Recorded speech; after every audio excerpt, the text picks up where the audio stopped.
Hey, what's up mga kaballers? Maligayang pagbabalik sa aking channel. Halina't pag-usapan natin ang balitang may inamin nga po mga kaballers ang Miami Heat sa superstar na si Ja Morant. At ang balita naman patungkol sa bagong point guard ng Warriors na pumirma na ng kontrata. Tara na't pag-usapan natin yan dito sa Basketball.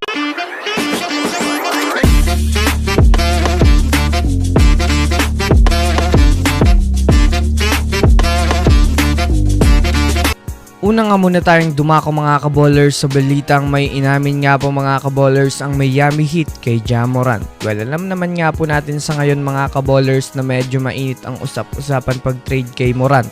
Naibalita ko na rin naman nga po sa inyo na ayaw ngang i-trade ng general manager ng Memphis Grizzlies itong si Ja.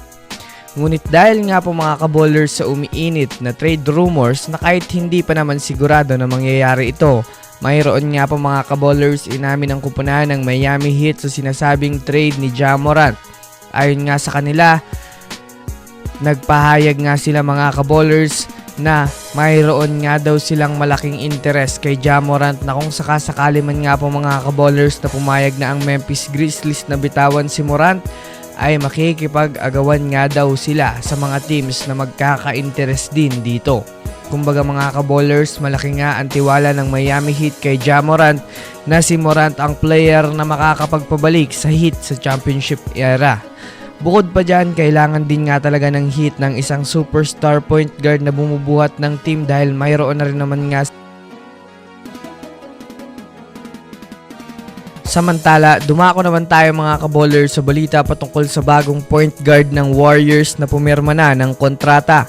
Kagaya nga po ng naibalita ko sa inyo mga kaballers, hindi pa rin naman nga po kumpleto ang solid na lineup ng Warriors dahil bukod nga sa hindi pa nga mga kaballers nakakapaglaro si Jonathan Kuminga, ay wala pa rin nga silang bagong point guard na maaaring pumalit kay Dennis Schroeder. Alam naman nga natin mga kaballers kung gaano ka-importante ang point guard sa Warriors upang maging kapalitan ni Stephen Curry at maging general ng team sa hardcourt upang maisaayos ang rotation at mga plays.